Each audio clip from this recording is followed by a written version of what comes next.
প্রিয় দর্শক এবং শ্রোতা সবাইকে আসসালামু আলাইকুম। আশা করছি সবাই অনেক অনেক ভালো আছে। আজকে আমার সঙ্গে কে রয়েছেন, তাকে আপনারা ফেসবুকে অনেকেই চিনবেন এবং তার একটা কি বলা যেতে পারে, তার লুকস একটা অনেক বড় ফ্যাক্ট। তো তার একটা ব্র্যান্ডিং লুকস আছে, সেটা হলো সে অলওয়েজ স্মাইলি, খুব হাসি খুশি থাকতে পছন্দ করে এবং নট অনলি দ্যাট, এবং সে খুব সুন্দর করে হাসে। তো তার একটা নাম আছে এবং আমাদের ব্র্যান্ডিং বাংলাদেশে যেহেতু আমাদের অনুষ্ঠানে আমরা নিয়ম হচ্ছে যে তার কাছ থেকেই নামটা জানা, তার মুখেই। তো আমি তার মুখ থেকেই নামটা জিজ্ঞেস করবো। প্রথমে নামটা একটু জানতে চাই। আসসালামু আলাইকুম ভাইয়া, আমার নাম হচ্ছে সঞ্জনা শিরিন। সঞ্জনা শিরিন। সঞ্জু কি ফেসবুকে ইউজ করেন? হ্যাঁ হ্যাঁ, ওকে, সঞ্জু বলে সম্বোধন করতে পারি। ওকে। ফাইন। আপনি এসেছেন হবিগঞ্জ থেকে? আমি আসছি মৌলভীবাজার থেকে। মৌলভীবাজার জব থেকে? প্লেস মৌলভীবাজার। আচ্ছা, কিন্তু আপনি থাকেন হচ্ছে হবিগঞ্জে, মানে আপনার হ্যাঁ, আদি বাড়ি বাড়ি হচ্ছে হবিগঞ্জ, মানে বৃহত্তর সিলেট আমরা বলতে পারি। হ্যাঁ হ্যাঁ। ওকে। আমরা হচ্ছি 6 বোন 2 ভাই। 6 বোন 2 ভাই। আচ্ছা। আর আমার বাবা মা হচ্ছে পড়াশোনা করেন নাই, মোটেও করেন নাই। আচ্ছা। আর বাবা হচ্ছে ছোটবেলার থেকে উনি হচ্ছে পৃথিবীতে শুধু উনারে পৃথিবীতে আনা হয়েছে, মানে কোনো মানে কাজটা শিখিয়ে দেওয়া কিংবা একটা রাস্তা ধরে দেওয়া, এরকম কোনো আমার বাবা করে নাই। আমার বাবা নিজ থেকেই মানে এখন পর্যন্ত যে স্টেবলিশড হয়েছে সেটা নিজের চেষ্টায়, নিজের পরিশ্রমে। মানে কৃষিকাজ করতো বা নাকি অন্য কোনো কাজ? কৃষিকাজও করতো, তারপর টুকটাক চা বিক্রি, বিভিন্ন কাজ করতে করতে এখন একটা মুদিমালের দোকান হয়েছে। আচ্ছা, তার মানে আমরা বলতে পারি একেবারে নিম্নবিত্ত পরিবারে আপনার জন্ম। হ্যাঁ, ওকে। আমি হচ্ছে ছোটবেলার থেকে অনেক রাগী, কিন্তু আপনাকে দেখে সেটা মনে হয় না। প্রচুর বদমেজাজি, আমি হুট করেই রাগ করে ফেলি। আচ্ছা। আমার মনে আছে আমি ক্লাস তখন 4-এ পড়ি। 4-এর টিফিন আওয়ারে আমরা টিফিন আওয়ার দিলে অন্য একটা ক্লাসে গিয়ে আমরা শিফট হইতাম। আচ্ছা। তো একটা দাদা টিফিন আওয়ারের আগে এসে বলতেছে, নাতিন কি করস, খাইছিস কিছু, এমনি জানলা দিয়ে মজা করলো যাওয়ার সময়। তো ক্লাসমেট আরেকটা বলতেছে যে তোমার নাতিন, তাহলে তো আমারও নাতিন। তো সে ছেলেটা হচ্ছে অনেক লম্বা। তো টিফিন আওয়ার হয়ে গেছে, আমি দৌড়ে ওই ক্লাসে যাব, ফার্স্ট বেঞ্চে আগে ধরতে হবে, ফার্স্ট বেঞ্চে বসবো, এরকম একটা ফিলিংস থাকতো সবসময়। তো ওই ছেলেটা আমার আটকায় ফেলছে যে নাতিন কিছু খাবা, সে এমনি ঝুঁকে বলতেছে। আর আমার কলমের হচ্ছে মানে মুখ ছিল কিনা আমি মানে মাথায় নেই, আমি টাস করে বসাই দিছি গালে বসাই দিছি। খুব রাগ লাগছিল। ওর একটু মাংস বের হয়ে যায়, রক্ত উঠতেছে। তারপর ওই যে রুমে আমরা শিফট হয়েছি, ওই রুমে শুধু আমি আর ম্যাডাম আর 2টা জালি বেদ, 2 হাতে ভেবে চাপাই রাখছি। আর ম্যাডাম ইচ্ছে মতো পাঠিয়েছে, কিন্তু আমার লাইফে আমি কোনোদিন পড়াশোনার জন্য মার খাই নাই। এটার জন্য খাইলেন? এটার জন্য খাইছি। তারপর হচ্ছে ওই ছেলেটা আবার বাড়িতে বিছান নিয়ে গেছে। বিছান নিয়ে যাওয়ার পরে আম্মা একটু টাকা পয়সা দিয়ে ম্যানেজ করে ফেলছে আর কি। কিন্তু আমার দাদি বলতেছে আমি হচ্ছে মাছের মাথা খাই, বেশি মাথা খাইতে খুব পছন্দ করতাম।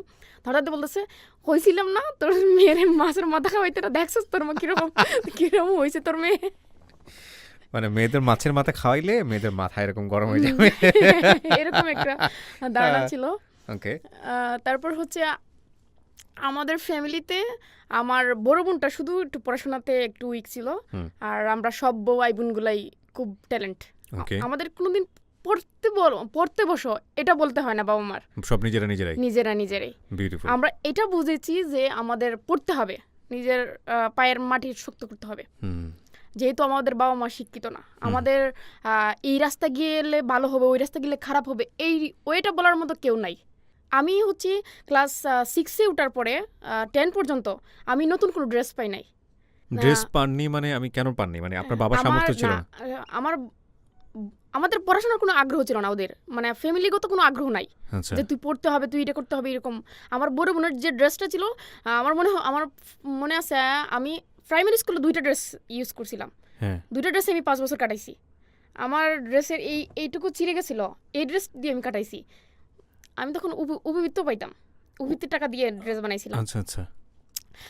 তারপর হচ্ছে 6-এ যখন ভর্তি হই, তখন আমার বড় বোন তো হচ্ছে তখন 8-এ পড়তো, আমি 6-এ ভর্তি হয়েছি, ও 8-এ পড়তো। ওর যে পুরান ড্রেসটা, ওই ড্রেসটার অর্ধেক করে তারপর নতুন হাফ গজ কাপড় উপরে করে ড্রেস বানাই দিচ্ছিল। তারপরে পুরনো রানিং বেল, মানে আমি নিউ কোনো ড্রেস পাই নাই, নিউ যে পুরো টোটাল একটা ড্রেস, এই ড্রেসটা পাই নাই আমি। তো সায়েন্স নিলাম, সায়েন্স নিলে তো টাকা লাগবে, প্রাইভেট পড়তে হবে। তো বললাম আচ্ছা দেখা যাবে না, এভাবে বলছে। কিন্তু দেখা গেছে যে আমি প্রাইভেট পড়তে হলে 1 মাস পড়ছি, আর 2 মাস পড়তে পারি নাই, টাকার সমস্যাটা হইতোই যে।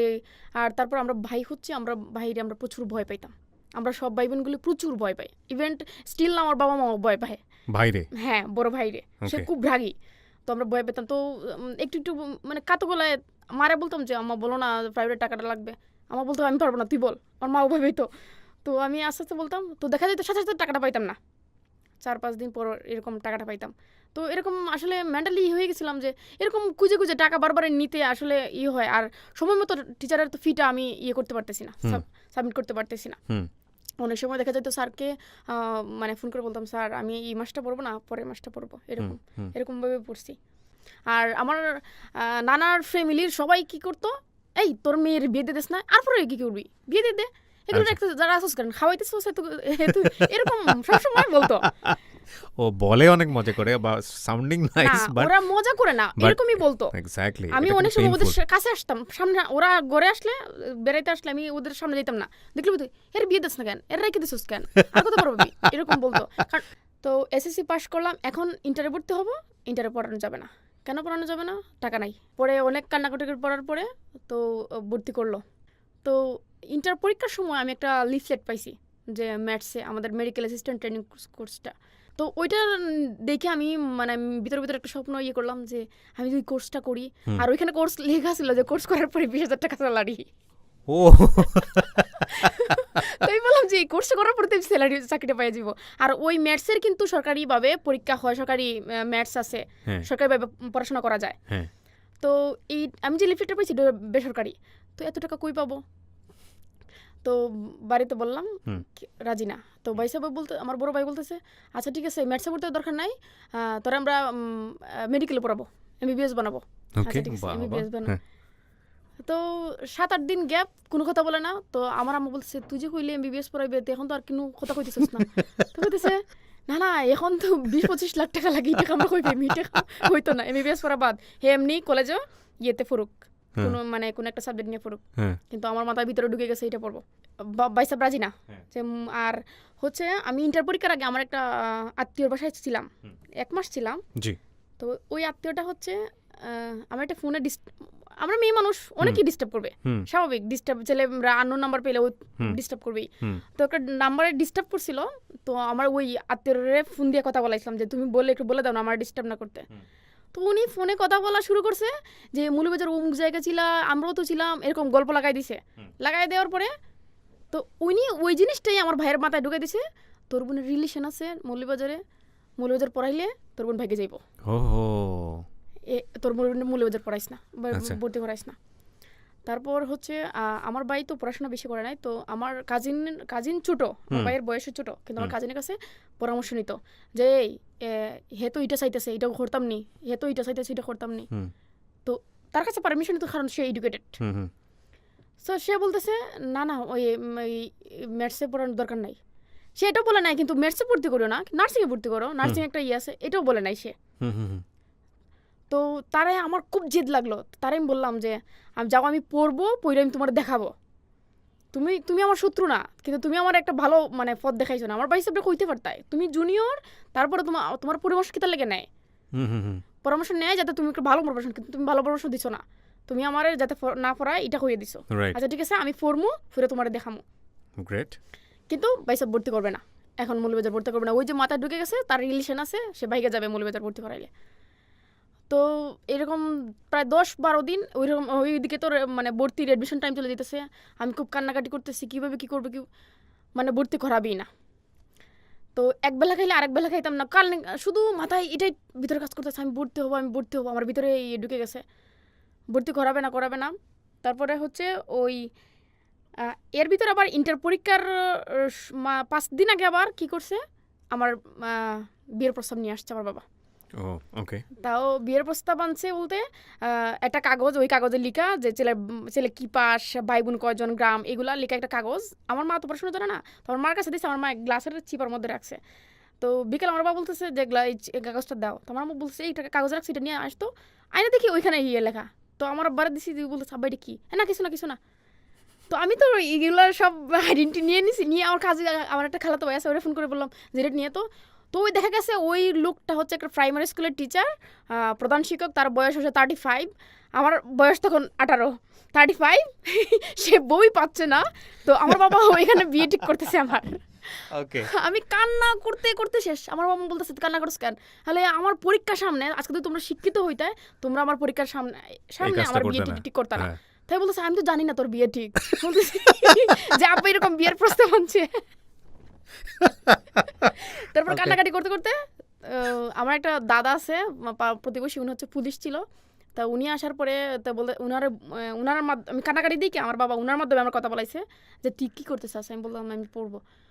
তো বলেছে এই তোর মেয়ে পড়তে চাই, তুই তো এখন বিয়া দিতে পারতি না, কিন্তু ভর্তি করবে না মৌলভীবাজার।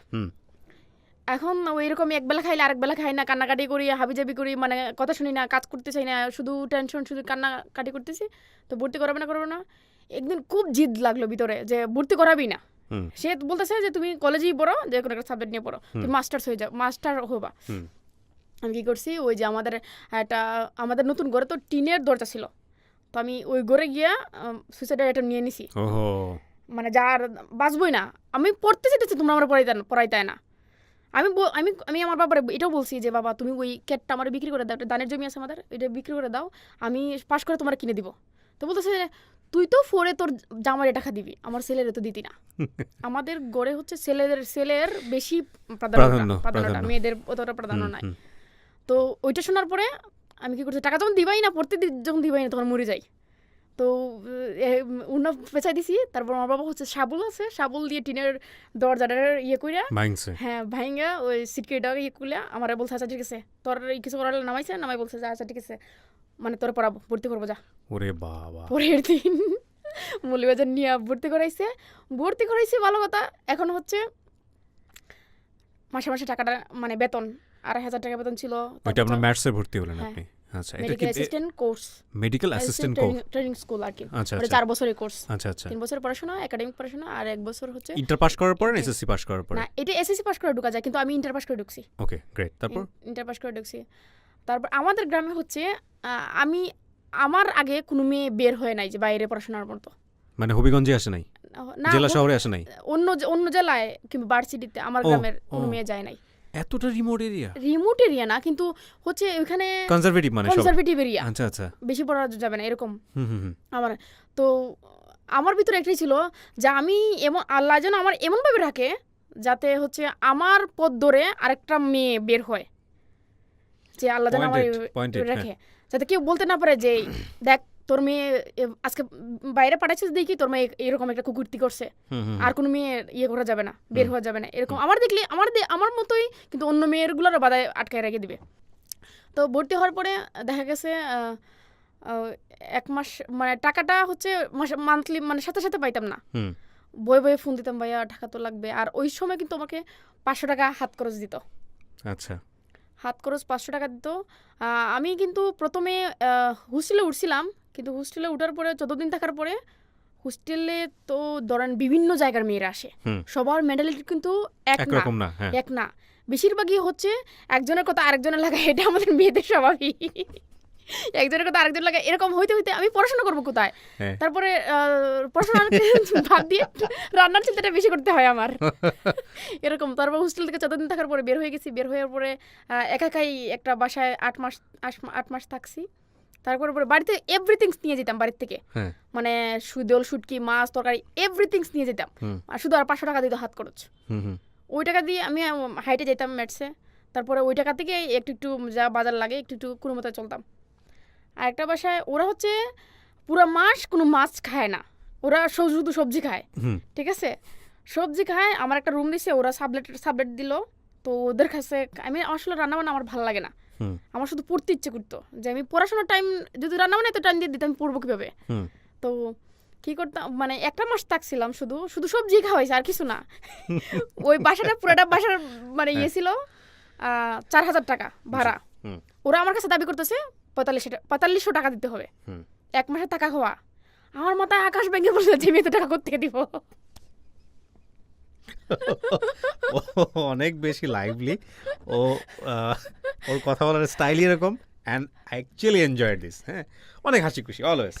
এবং ওর জীবনে যা করেছে আপনার যদি বলতে কোনো সমস্যা না থাকে, রাইট নাও আপনার এজ কত? আমার 27। 27। এই 27 বছরের জীবনে ও যা করেছে সেটা বাংলাদেশের অনেক ছেলেমেয়ের কাছে রোল মডেল হওয়ার মতো।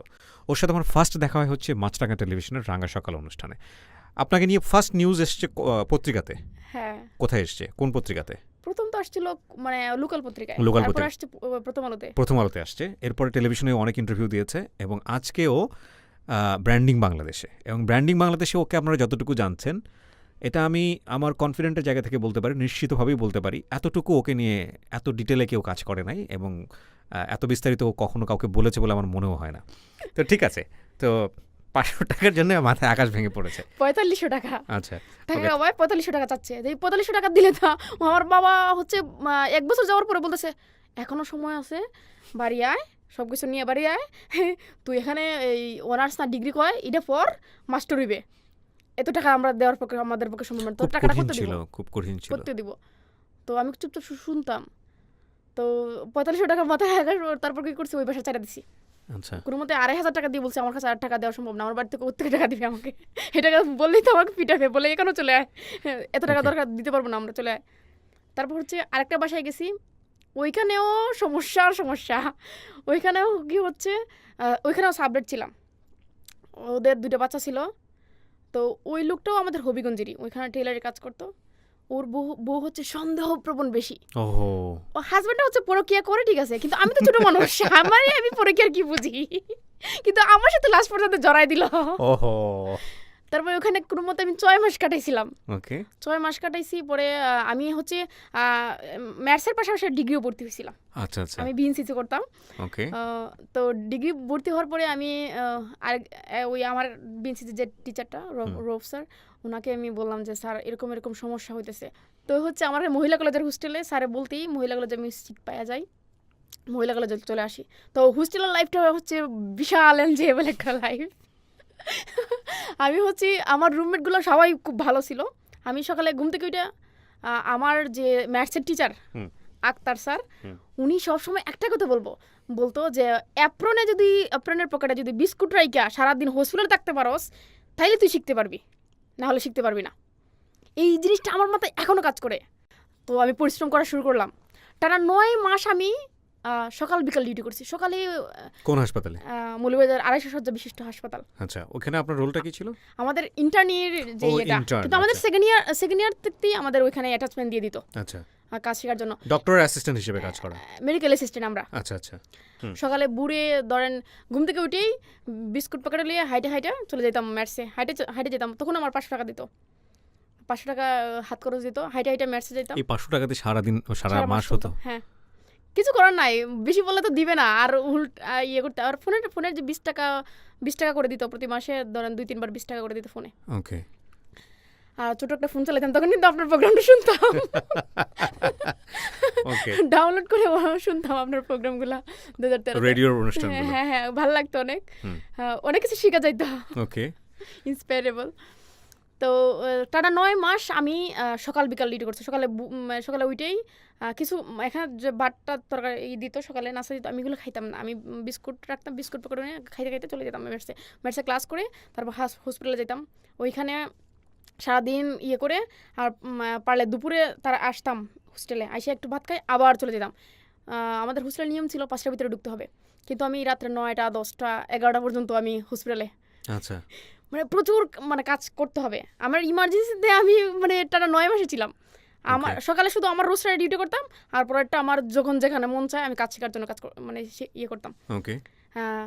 তো আমার মনে হয়েছে যে আমার কাজ শিখতে হবে। আমি যেহেতু পড়াশোনায় ইয়ে করতে পারতেছি না, প্র্যাকটিক্যাল নলেজটা দরকার। এমনও হয়েছে যে আমার ক্লাসে যারা ফার্স্ট গার্ল ছিল, ফার্স্ট বয় ছিল, ওরা পরে আমার পিছনে ইয়ে করছে যে এটা শিখা। ও, মানে ওরা আপনার কাছ থেকে শিখতো। Interesting, very interesting. হ্যাঁ, আমাদের কোর্সটা যখন শেষ, ইন্টার্নি শুরু হয়, তখন আমি টানা 2 মাস আমি নাইট ডিউটি করছি গাইনি ওয়ার্ডে শুধু। আচ্ছা, আমাদের যে এই কোর্সটা করার পরে তো আমি বুঝতেছি আমার বড়রা যারা আছে ওদেরই চাকরি হচ্ছে না, তো আমার হবে না। আচ্ছা, কিন্তু আমাকে এমন একটা কাজ শিখতে হবে যে কাজ দিয়ে যে আমি ফ্যামিলি থেকে তো একটা ডিপেন্ড হয়ে বের হয়েছে যে আমার এই কোর্সটা করার পরে চাকরি আছে, কিন্তু আমি পড়াশোনা করার পর দেখতেছি আমার চাকরি হবে না। রাইট। নিয়োগ যেহেতু নাই, তো ফ্যামিলি তো এটা বোঝানো যাবে না, ফ্যামিলি যেহেতু মানে পড়াশোনা কম, ওরা বুঝবেও না, ওরা বলবে যে তুই তো বলছিলি চাকরি পাশ করার পরে 20,000 টাকা চাকরি, পাশ করার পরে 20,000 টাকা চাকরি, কিন্তু চাকরি নাই। তো আমার মনে হলো যে আমি একটা কোনো কিছু মানে হইলো না, আমি এমন একটা কাজ শিখি যে কাজ দিয়ে মানুষের উপকারও হবে আবার আমার ইনকামটা হবে। তো টানা 2 মাস আমি নাইট ডিউটি করছি শুধু ডেলিভারি শেখার জন্য। এমনও হয়েছে যে রাত্রে সবাই ঘুমায় পড়তো, আমি হচ্ছে মানে ঘুমাই বলতে সবাই একটু রেস্ট নেওয়ার জন্য শুইতো, সিস্টার ক্লিনার সবাই শুইতো একটু রেস্ট নেওয়ার জন্য, রুগীর টুকি নাই যেহেতু একটু রেস্ট নেওয়া, পুরো রাত তো সজাগ থাকা যায় না। তো আমি হচ্ছে একটা রুগী আসলে রুগী রিসিভ করতাম, তারপর খাতা কম্বল দিতাম, বেডশিট বেজে এভরিথিংস আমি করতাম, তারপর গেট খুলতাম, গেটের কাজটা আমি করতাম, সব কিছু আমি করার পরে করতাম। তো প্রথম অবস্থায় যখন মানে ডেলিভারি রুগী, অনেকগুলো রুগী থাকে, তো ডেলিভারি তাড়াতাড়ি লেবার রুমে নিয়ে ডেলিভারি করাইয়া এখন ওইগুলো পরিষ্কার করার দরকার, আমি আস্তে আস্তে দরজা খুলে বলতাম মাসি ও মাসি, তখন সিস্টার বলতো এই কী রে, বলছো না ডেলিভারি করছি তো এইগুলো পরিষ্কার করতে হবে।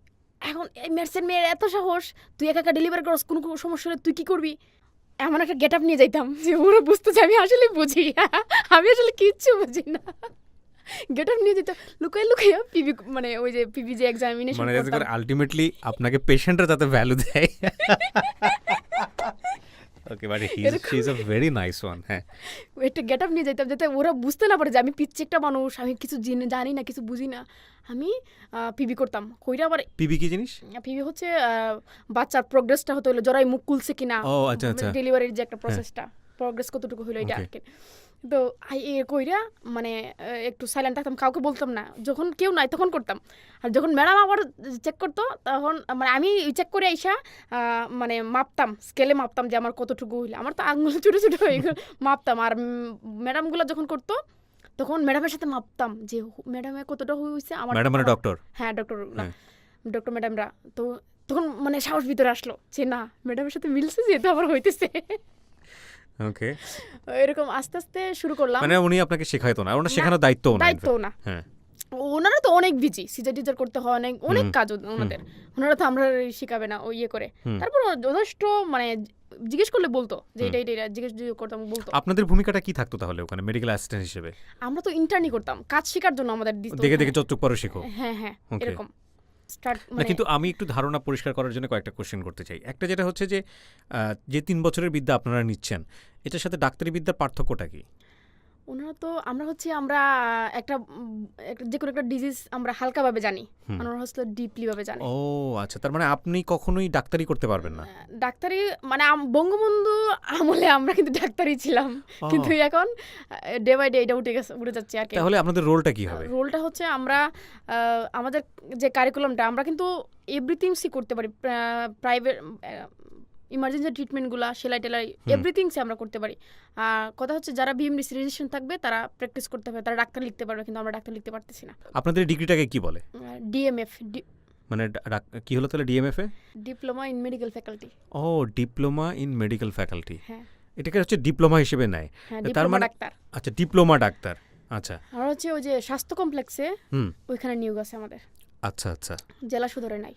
আচ্ছা, মানে আপনাদের দ্বারা সব কাজই করানো সম্ভব না? না, আমরা তো লিমিটেড কিছু করতে পারবো না, লিমিট আছে আমাদের, লিমিটেড কিছু আমাদের দেওয়া আছে আমরা কি কাজ করতে পারবো। মানে আপনি যে প্রেগন্যান্সি নিয়ে যে কাজগুলো করতেছেন এখন, এটা কি আপনাদের? না, নরমালি ডেলিভারি করার আমরা রাইট আছে। ওকে, ফাইন। তারপর হচ্ছে এমএ নিচের 2 জন আপু ছিল, তো আমরা মিনি সিজারটা যেটা বলে সেলাই, নরমাল ডেলিভারির মধ্যে সেলাইটা, ওটা আমি শিখবো কীভাবে, আমার খুব আগ্রহ ওইটা শিখবো। তো আপুরে বলতাম আপু একটু আগে দিত, বলতাম ভিতরটা সেলাই দিয়ে দিই, তুই পরেরটা করিস, আমি ঠিক আছে দেন। যে এমনি বলতেছে মনে হচ্ছে কাঁথা সেলাই করতেছে। দেখলেই তো ভয় লাগার কথা, মানুষের ব্লাড। আমার ভয় লাগে না এখন, আর ভয় লাগে না এখন, ইজিলি হয়ে গেছে। তো আপুর কাছ থেকে আপুরে একটু মানে ফার্ম দিয়ে, তারপর মানে ওনার সাথে একটু ভালো আন্ডারস্ট্যান্ডিং, ভালো গুড রিলেশন করে মানে সেলাইটা শিখা। আর ডেলিভারিটা হচ্ছে ফার্স্ট টাইম যখন ডেলিভারি করি, মানে উনি দাঁড়ায় থাকতো, আর মানে উনার একটু ফার্ম দিয়ে আমার ডেলিভারি করতে, তুমি দাঁড়ায় থাকো আমাদেরকে শেখাও। হ্যাঁ, একটু কাজ শিখে প্লিজ, ওই নাইট ডিউটিতে। আর নাইট ডিউটি তো অনেক রুগী, তো আমরা কিছু করলে ওনাদের একটু হেল্প হয় নাইট ডিউটিতে। একটা একটা নাইটে মনে আছে যে নাইট হচ্ছে ওই দিন কারেন্ট ছিল না, প্রচুর জোর বৃষ্টি। তো আমরা মোবাইলের লাইট জ্বালাইয়া 2টা ডেলিভারি করছি। তো আমার দেখা দেখি আমার 2টা ক্লাসমেট বলতেছে যে তুই এত কিছু পারস, আমরা পারি নাকি, তাহলে আজকে তো আমরা নাইট করুন তোর লোকে। আচ্ছা ঠিক আছে হাই। তো তারা কি করছে, 12টা বাজতে শুয়ে পড়ছে, ডেলিভারি করবে, কাজ করবে কি, শুয়ে পড়ছে। তো হুট করে শুনছে ডেলিভারি করতেছি, তাড়াতাড়ি চলে আসছে যে তুই ডেলিভারি করাই ফেলছস, আচ্ছা ঠিক আছে প্লাসেন্টাটা আউট করতে দে, মানে গর্ভফুলটা আউট করতে দে আমাদের। আমি আচ্ছা ঠিক আছে কর, গর্ভফুলটা আউট কর। গর্ভফুল আউট করছে কিন্তু ভালোভাবে আউট করতে পারে নাই, মেবি ভিতরে তিল পরিমাণ থাকলেও কিন্তু ব্লিডিং হবে, পিপিএসটা হবে। তো আমরা তো ভাবলাম ক্লিয়ার হয়ে গেছে, তো আমরা বেডে দিয়ে, বাচ্চাটা একটু খারাপ ছিল, তো আমরা বললাম যে শিশু ওয়ার্ডে নিয়ে যাও। তো রুগীর সাথে একটা বৃদ্ধ মহিলা ছিল আর স্বামীটা ছিল, তারপর নিয়ে গেল। তো আমরা বললাম যে একটু আমরা ওষুধ খাওয়াবো, তো কিছু খাবারটা এনে দাও, রাত তখন 2টা, খাবারটা এনে দাও। তো খাবার এনে দিল, দিয়ে বলতেছে আমি একটা নার্সিংয়ের মেয়ে ছিল স্টুডেন্ট, তো ওরা খাওয়াইতে গেছি, অন্ধকার, পুরা অন্ধকার, গিয়ে দেখি মানে ওই যে বেডের মধ্যে রক্ত ঢেউ খেলতেছে, এত পরিমাণ ব্লিডিং হয়েছে, তাও মোবাইল লাইট জ্বালাল, কারেন্ট নাই। তো বলতেছি গিয়ে এই তুমি আমরা ডাক দিলা না, এদেরকে আশেপাশের রুগীগুলো বলতেছে যে যাও গিয়ে বলো সিস্টারকে, ওরা বলতেছে না। তাড়াতাড়ি আমাদের বড় যে দিদি ওনারা আনলাম, আইনা তাড়াতাড়ি ম্যানেজ করলাম, কিন্তু সে হাসি মুখ, মানে তার কোনো ভিতর হয় তোমরা তো আমার নিজের বোনের মতো, আমার যে টানে আইসো দেখার লাগিয়া, আয় তো দেখি তুই আমার বাঁচাইছো তোমরা, নাহলে তো আইলা না নে, মানে এরকম। পরের দিন আবার 2 ব্যাগ রক্ত ম্যানেজ করে ওই রুগীটা বাঁচাইছি। ওই দিনের জন্য মহিলাটা বাইচা গেছে। পরে হচ্ছে মানে এরকম প্রথম বকা খাইতাম, আর ওই ডেলিভারির যে একটা নোট ছিল খাতা, ওইটার মধ্যে শিরিন শিরিন শিরিন শিরিন লেখা থাকতো শুধু আমার না। বড় সিস্টারে বলতে এই তোর নাম সব সময় কি আমাদের নামটা লিখিস না, ওইটাই আমাদের ধরবো, মেয়ের মেয়ে সব ডেলিভারি করে ফেলছে। ওকে। তো তারপর কোনো মধ্যে কোর্সটা শেষ হইলো, শেষ হওয়ার পরে এখন তো আমি বাড়ি যেতে পারবো না, বাড়ি গেলেই তো বলবে বিয়ে এখন তো কোর্স শেষ, বিয়ে করে ফেলো, তো ফাইনাল কোর্স করে ফেলো। তো মাথায় একটা টেনশন হলো, আমার একটা চাকরি দরকার। তো চাকরি তো হুট করে পাওয়া যাবে না, আর মৌলভীবাজার কোনো ক্লিনিকে মেডিকেল অ্যাসিস্ট্যান্ট নেয় না। ওকে। তো একটা ফ্রেন্ডকে অনেক রিকোয়েস্ট করার পর সে হচ্ছে মালিকের সাথে কথা বলে আমাকে ঢুকাই দিল। ওটা হচ্ছে 16 আগস্ট। 16 আগস্টকে দেখা হলো, 17 আগস্টকে ডিউটি শুরু করছি আমি। কোথায় এটা? এটা হচ্ছে একটা ক্লিনিকে, মৌলভীবাজারের একটা ক্লিনিকে, 9,000 টাকা বেতন দিবে। আর তখন আমি একটা বাসা নিছি, বাসার ভাড়া হচ্ছে 2,500 টাকা, কিন্তু ফ্লোরে আমি থাকতাম, আমার কোনো জিনিসপত্র ছিল না, শুধু একটা বেড ছিল আর আমার বইটুই, কাপড় চোপড়, একটা দড়ি বাইদা কাপড় চোপড় রাখতাম, আর নিচে বইটুই, আর কোনো জিনিসপত্র না, শুধু একটা বেড ছিল, ফ্লোরের মধ্যে বেড করে থাকতাম। তো 9,000 টাকা ভালো একটা স্যালারি। তো বাড়িতে বলছি যে বাড়িতে তো বলতেছে 20,000 টাকার স্যালারি, বললে 20,000 টাকা না 12,000 টাকা দিবে। এটা মিথ্যা কথা বললাম, কারণ আমার চাকরি করতে হবে। তো আচ্ছা ঠিক আছে চাকরি করো। আমার মনে হচ্ছে 17 আগস্ট থেকে ডিউটি করছি 31 আগস্ট পর্যন্ত কাজ করার পরে একদিন সন্ধ্যার দিকে ডিউটি করছি, ওই এর ভিতরে আবার 7 দিন নাইটও করছি। আর ক্লিনিকে নাইটে কিন্তু অনেক কষ্ট, সারা রাতি ইমার্জেন্সি রুগী, এই হাবিজাবি রুগী আসতেই থাকে। আমার মনে হয় 1,000 টাকা আমার কাছে এনে দিয়েছে, যে ক্লিনিক ম্যানেজার 1,000 টাকা হাতে দিয়ে বলতেছে তোমার কাজ দেখছি। আমার এই দিন মানে 1,000 টাকা আমি মানে হয়ে গেছি যে 15 দিন মতন কাজ করাইয়া 1,000 টাকা দিছে, দিয়ে বলতেছে তোমার কাজ দেখছি। আমি এখন খাবো কি, গোরবাড়াটা দিব কোত্থেকে? সারাটা রাত কি কান্না আমি, যে আমি গড়েই তো টাকা খুঁজতে পারবো না, টাকা চাইতে পারবো না, চাকরি হয়ে গেছে, টাকা চাইতে পারবো না, টাকা চাইলে তো মানে করবে। মানে সারা রাত অনেক কান্না করছি যে আল্লাহ আমার এরকম একটা লাইফ দিল কেন, যে এত কষ্ট করানোর পরে 1,000 টাকা, মানে একটা বিবেক আছে না, 3-4 হাজার টাকায় দেই, 15 দিন কাজ করে, 15 দিন অনেক কষ্ট, 8 ঘন্টা করে 10 ঘন্টা করে ডিউটি, অনেকটা টাইম।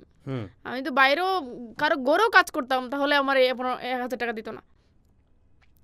সারা রাত অনেক কাঁদছি, কাকে বলবো যে আমি 1,000 টাকা পাইছি?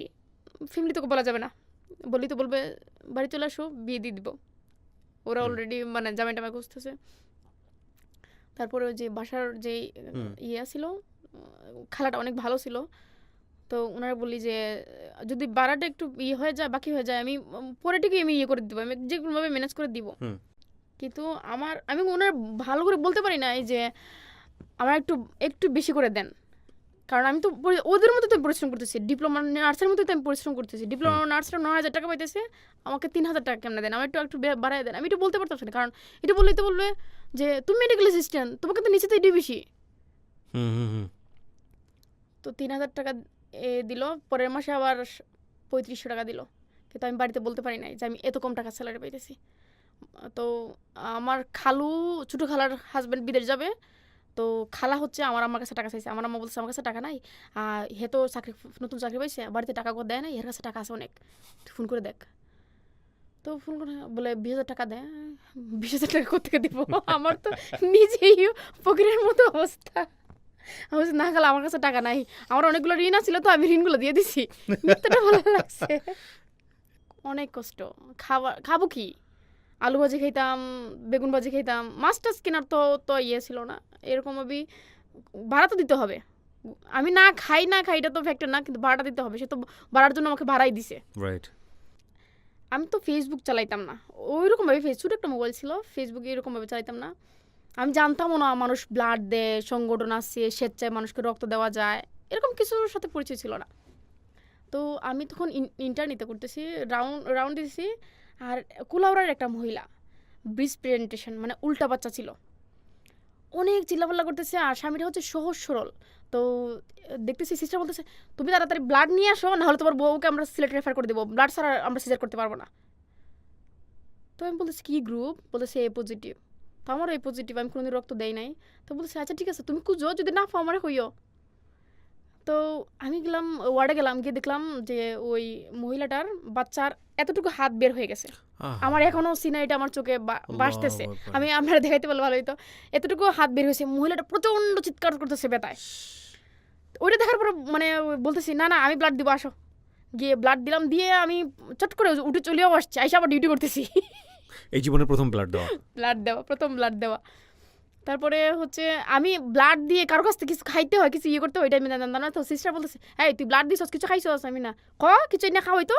আমি জামাই কই আমি তো ব্লাড দিছি, আমার কিছু না খাওয়াও। এটা উচিত হয় না আমার, পরে ভাবছি। তো সে 10টার মতো মেডিসিন দিছে, আমরা সবাই মিলে খাইছি। তো রাউন্ড হইতেছে, ডক্টর রুজি ম্যাডাম, উনি গাইনি বিশেষজ্ঞ, উনি রাউন্ড দিচ্ছে, হুট করে আমার দিকে তাকাই বলতেছে, সিস্টারকে বলতেছে আচ্ছা দেখো তো এই মেয়েটার এনিমিক লাগতেছে না? লাগবে না ম্যাডাম, একটুকে ব্লাড দিয়ে আসছে। তুমি আবার এক ব্লাড দাও। আচ্ছা ঠিক আছে ম্যাডাম, দিব, সমস্যা নাই। তোমাদের এখন কাজ করার বয়স, তোমরা এখন ব্লাড দিবে যাবো কেন? তোমাদের এখন দৌড়াদৌড়ির বয়স, তোমরা ব্লাড দিতে যাও কেন? মানে যে পেশেন্টের ব্লাড দিয়ে আসছে সেই পেশেন্টের আবার ট্রিটমেন্টের জন্য লেগে গেছে। ওয়াও, সুপারব। তো ওই লোকটা ওই মহিলাটা প্রায় 3 বছর আমার সাথে মানে ফোনে কন্ট্যাক্ট ছিল, পরে আর কন্ট্যাক্ট হয় না, আমি ফোন চেঞ্জ করার পরে। বাচ্চাটা বেঁচে ছিল তো? হ্যাঁ বাচ্চাটা ভালো ছিল। তারপর হচ্ছে ওই 2014 থেকে 28 এপ্রিল ব্লাড দেওয়া শুরু করি। তারপরে হচ্ছে 2014 লাস্টে আবার সেকেন্ড ব্লাড দিই। এরকম ব্লাড রক্তদানের কাজ শুরু করি 2015 থেকে, টুকটাক কাজ শুরু করি 2016 থেকে প্রথমে কাজ করতেছি। আর ডেইলি 4-5টা ডোনার খুলতেছি, ফেসবুক তখন পুরো দমে চালাইতেছি, ডোনার যেখানেই ডোনার লাগে ব্লাড করতেছি, অ্যারেঞ্জ করতেছি আমরা। তখন 2016-তে আমার মনে হয়েছে, আমি যে ক্লিনিকে জব করতাম ওই ক্লিনিকের একটা সিস্টারের সিজার হয়েছে, সিজারের পরে প্রচুর ব্লিডিং হইতেছে। আচ্ছা। তো আমাকে আমার কলিগ একটা ফোন দিল যে তোর কাছে পজিটিভ আছে। এত রাত্রে কই পাবো? তখন রাত্রে বাজে 1টার দিকে, এত রাতে আমি কই পাবো ডোনার? আমার অবশ্য হাসপাতালের কাছে ছিল, 5 মিনিট হাইটে যাওয়া লাগে। তো বলে দেখ না, হেরে মানে অবস্থা খুব খারাপ। তো আমি ওই রাত্রে 1টার দিকে বের হয়ে গেছি বেড়া থেকে। 1টার দিকে? হ্যাঁ বের হয়ে গেছি। বের হয়ে সামনে একটা ম্যাচ ছিল, ওই ছেলেগুলো আমার সব পরিচিত, ছোট ছোট ছেলেগুলো, একটা রেস্টুরেন্টে কাজ করতো। গিয়ে দেখছি সবাই ক্যারাম খেলতেছে। তো এই তোর গ্রুপ পজিটিভ না? বলে হ্যাঁ ফাল, তুই আয় ব্লাড দিবি। না আমি ব্লাড দিব না, আমি ব্লাড দেবো না, আমার কালকে ডিউটি আছে। না রে ভাই, আয় ওই রুগীটা মরে যাবো, আয় না প্লিজ প্লিজ প্লিজ। তো ওরা দইটা নিয়ে গেছি যে না তোরা প্লিজ দেওয়ার লাগবে, তোর কিতা খাইতে চাই সবটা আমি খাওয়াই, কিন্তু রুগীটার বাসা প্লিজ। পরে আমরা ওই সাথে একটা ছেলে আর আমি হাইটে গেছি। ওইটাই কেউ একজন দেখছে, নোটিস করার পরে আমার সংগঠনের একজনকে বলতেছে যে তোমাদের সাথে একটা মেয়ে আছে না, আমার তোর হাতে বের হয়। কত টাকা নেয় একটু জিজ্ঞেস করে তো। ছি ছি ছি ছি ছি। ওটা শোনার পরে অনেক কান্না পাইছে, অনেক অনেক, যে আমি আমার লাইফে তো এরকম কাজ করি নাই, একটা ভালো কাজের নামছি, ভালো কাজে এত রাত্রে আমি তো ব্লাড নিয়ে বের হয়েছি, কিন্তু আমার এই টেকটাও দিচ্ছে মানুষ যে আমি কত টাকা নেই। Very bad. এই জন্যই আমাদের ধর্মীয়ভাবেও কিন্তু এগুলো নিষিদ্ধ, চরম পর্যায়ে নিষিদ্ধ। কোনো একটা মানুষকে দেখে, এটা হয়তো সায়েন্টিফিক্যালি একটা জিনিস আছে আমাদের ব্রেনের মধ্যে, বিকজ ইনটিউস বলে একটা ব্যাপার আছে, ইনটিউস অথবা অ্যাজিউম, যে আমাদের 99% সময় আমরা একটা নেগেটিভ অ্যাজিউম করি, এবং এটা কিন্তু ভয়ঙ্কর রকমভাবে একটা মানুষের জন্য খুবই খুবই খুবই মানে দুঃখজনক। হ্যাঁ, এটা করবেন না প্লিজ। আমি কিন্তু ওই দিন রাতে আমাদের বাড়াও ছিল না, হাইটে গেছি, হাইটে আসছি রাতে, ওই রুগীটা বেঁচে ছিল, মানে বাঁচছে, ব্লাড না দিলে মারা দিত, এত রাতে তো ডোনার পাওয়া সম্ভব না, সবাই তো ঘুমে। এমনও হয়েছে, আমার তো মাসে 500 টাকা দিত, এমনও হয়েছে যে প্রতিদিন তো ভাড়া যাইতো, এই যে ডোনার নিয়ে আসা যাওয়া ভাড়া যাইতো, কিন্তু আমি কারো কাছ থেকে টাকা নিই, এখন পর্যন্ত আমি কারো কাছ থেকে কোনো টাকা নিই না। আমি স্টুডেন্ট ছিলাম, স্টুডেন্ট থাকা অবস্থায় আমি কারো কাছ থেকে 5 টাকা চাই নাই, 10 টাকা চাই নাই যে আমার গাড়ি ভাড়া দো। আমি আমার থেকে অর্ধেক হাইটে গেছি, অর্ধেক টমটমে গেছি, 5 টাকা 10 টাকার ভাড়া, 5 টাকার হাইটে গেছি, 5 টাকা টমটমে গেছি, এরকমও করছি।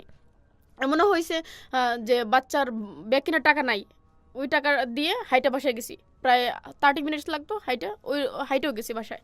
এরকমও এই কাজগুলোর মধ্যে কিন্তু একটা তৃপ্ততা আছে, ভিতরে একটা তৃপ্ততা আছে। এই যে আমি আপনার কাছে গল্পটা বলতেছি, এটার ভিতরে আমার কিন্তু তৃপ্ততা আসতেছে যে আমি কাজটা করছি, আমার ভিতরে একটা স্যাটিসফাইড, একটা শান্তি ছিল যে স্টুডেন্ট অবস্থায় আমি এরকম মানে কারোর কাছে ভাড়া চাই নেই না, আমার নিজেই কাজগুলো করছি, কারণ আমি তো আমার শান্তির জন্য কাজে নামছি। তারপর হচ্ছে এনজিওতে জব হয়, জব হওয়ার পরে 39 দিনের স্যালারি 25,000 টাকা পাইছিলাম। আচ্ছা, আমি তো ওই যে ক্লিনিকে যখন জব করতাম, বাবা তো টাকা দিতে পারি নাই ফ্যামিলিতে, তো এনজিওতে জব হয়েছে, জবটা করি। তো ভাই বলতেছে যে আমার চাকরি যদি করা লাগে আমার আর বাইরে না। 2016 8 ডিসেম্বর থেকে স্টিল না কথা বলে না, এখনো আমার ভাই আমার সাথে আমাদের সাথে কথা বলে না।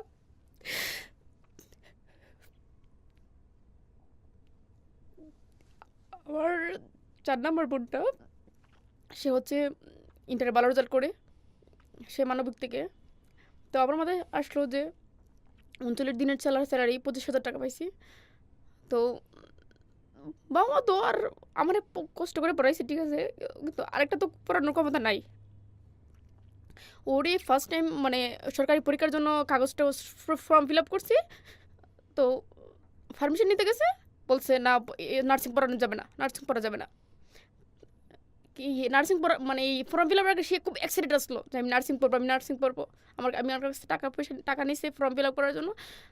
তো ভাই বলতেছে না নার্সিং পড়া যাবে না, তো আমার বলতেছে যে নার্সিং ফর্মটা ফিল আপ করলেছি, আমি তো পরীক্ষা দিব না। আমি কেন, যে ভাই হিসেবে যদি আমার তেজ জীবন করে ফেলে আমি পড়তাম না। পরে 1 বছর গ্যাপ দিছে, ইন্টার পাস করার পরে পরীক্ষা দেয় নাই নার্সিংয়ের।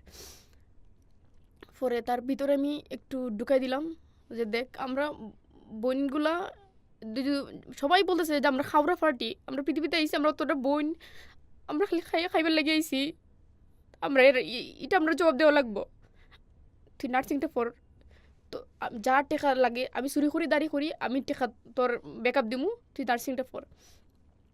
পরে পরীক্ষা মানে উমেন্সে ভর্তি করাইছি, প্রাইভেটে ভর্তি করাইছি। আমার 39 দিনের 25,000 টাকা, তো 25,000 1 টাকাও আমার নিজের জন্য খরচ করি নাই, পুরো 25,000 টাকা ওর তোলে ইয়ে করছি। তো ওরে ভর্তি করাইলাম, ও পারমিশন নিতে গেছে যে আমি ভাই ভর্তি হয়েছি, কথা বলে না। তারপরও অনেক মোটিভেট কইরা কোনো মতে ওরে বাড়িতে বের করছি, কষ্ট করে বের করছি, কারণ ওর একটা চিন্তা যে ভাই তেজ্য বোন করে ফেলায়। তো সিলেটে ভর্তি করাইলাম, ভর্তি হওয়ার 1-2 দিন পরে ওই কী করছে, শুধু তুষকটা রাইকা এভরিথিংস গাড়টি আগে বান্ধা রেখে দিছে, দিয়ে ক্লাসে গেছে, ক্লাস সে তো মানবিক ইংলিশ অতটা বোঝে না, সে ক্লাসে অজ্ঞান হয়ে গেছে পড়াশোনা দেখে তারপর সব মেয়েগুলো আইনা রুমে রাখছে, রাখার পরে সবাই আবার চলে গেছে ক্লাস করতে। এই সুযোগে সে ব্যাগ ট্যাগ নিয়ে মোবাইল অফ করে বাড়ি চলে আসছে। ওইখান থেকে আমাকে ফোন করে বলতেছে যে আপনার বোন মোবাইল অফ, আপনার বোন কই গেছে সব কিছু লইয়া। এখন স্বাভাবিকলি সবাই একটা ভিতরে নিবে যে মেয়েটার 2 দিন শুধু সিলেট এনে দিছি, মেয়েটা হয়তো কারোর সাথে ব্যাগে চলে গেছে, ওর মোবাইলটা অফ। আর এদিকে আমার এনজিও থেকে অনেক বড় অফিসার আসছে, ওরা আমার অনেক কিছু করছে, আমার মাথায় ভিতরে ঢুকছে, আমার মাথার ভিতরে ঢুকছে আমার বোনটা হয়ে গেল, আর কিছু একটা হইলে আমার উপর দেবে, তুই বার করছিস। এখন আমার এত টেনশন, বিকাল 4টার দিকে আমার ওই আরেকটা 5 নম্বর বোনটা মেসেজ দিছে, আফা তো বাড়িতে আইছে। তাড়াতাড়ি বাড়িতে গেলাম, গিয়ে খান্না করতেছি যে আমি এতটা টাকা, আমার পরিশ্রমের এতটা টাকা আমি তোর ফিসে খরচ করছি, ওখানে আমি পড়তাম না, আমি এত কঠিন পড়তাম না। বলে না ফোরা লাগবো। তখন আমি ফাও ধরি, আমার আম্মা ফাও ধরে, আমার আব্বা ফাও ধরতেছে যে এত টাকা খরচ করছে তুই কষ্ট করে না, আমি পড়তাম না, আমি এত কঠিন পড়তাম না, আমি এখানেই ফর্মু ডিগ্রি নাইলে অনার্স ফর্মু, আমি পড়তাম না।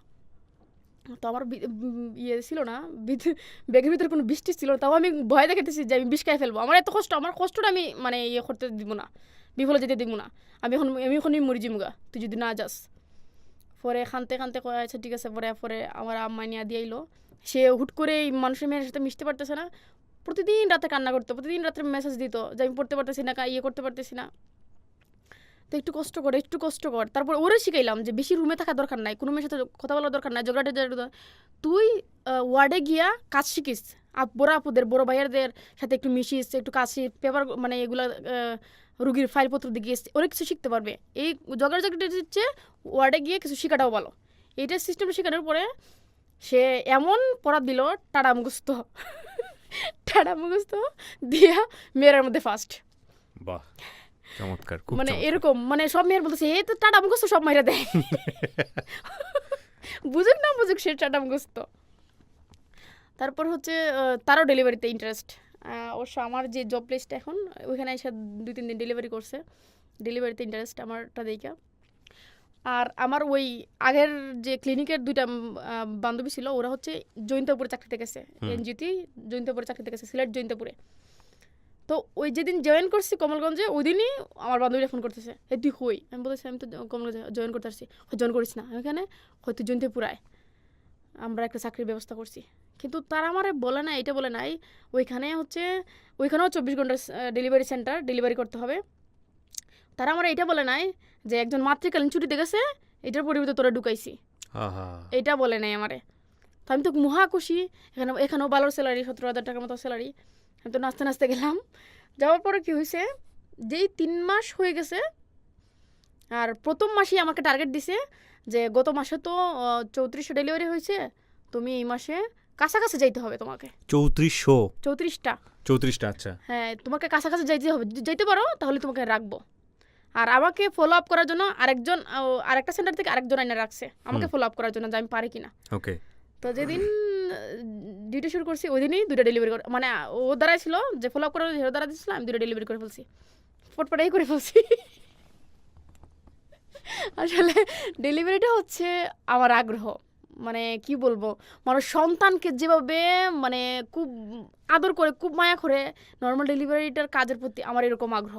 এটা আমি কারো বুঝতে পারি না, মানুষ বুঝে যে আমি ফেসবুকে ছবি আপলোড করি, আমার অনেক সেলিব্রিটি হওয়ার দরকার, অনেক ফলোয়ার দরকার, অনেক ইয়ে দরকার। আসলে এগুলো না, আমি তো ডেলিভারি ছবি আপলোড করলে আমাকে কেউ টাকা দিচ্ছে না।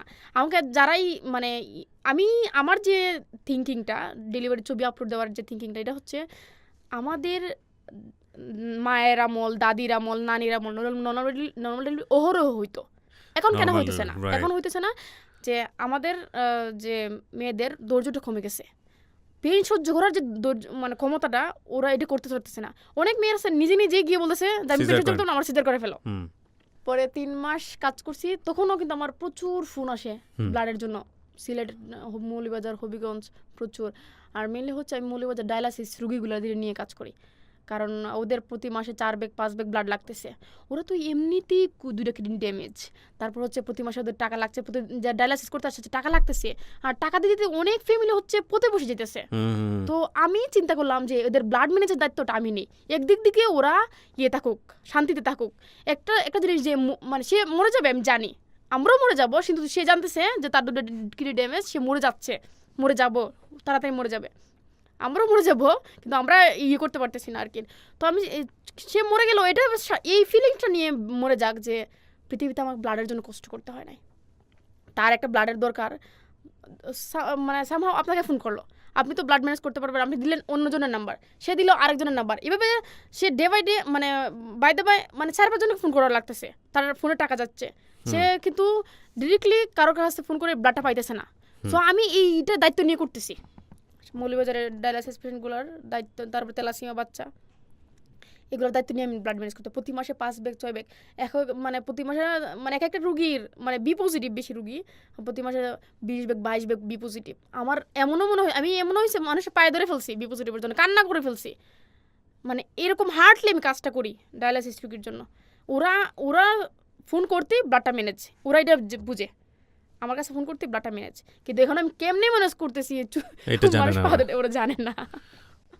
অনেক কষ্ট করতে হয় ব্লাড ম্যানেজের জন্য।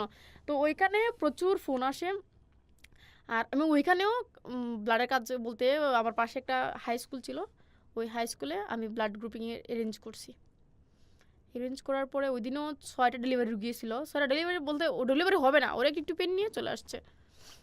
তো সবচেয়ে মজার ব্যাপার হচ্ছে যে ওইটা তো হাওর এরিয়া, আর আমি সাইজে অনেক ছোট, আমাকে বুঝেই না। ওইখানে আমরা 2টা মেয়ে ছিল, 2টা মেয়ে খুবই ছোট ছিলাম, একটা মেয়ে ছিল টাঙ্গাইলের।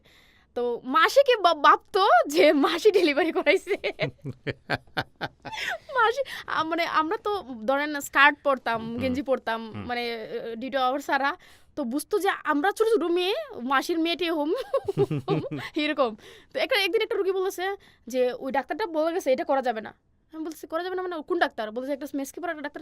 হ্যাঁ ওই মেসকিপার ডাক্তার মানে মাসি।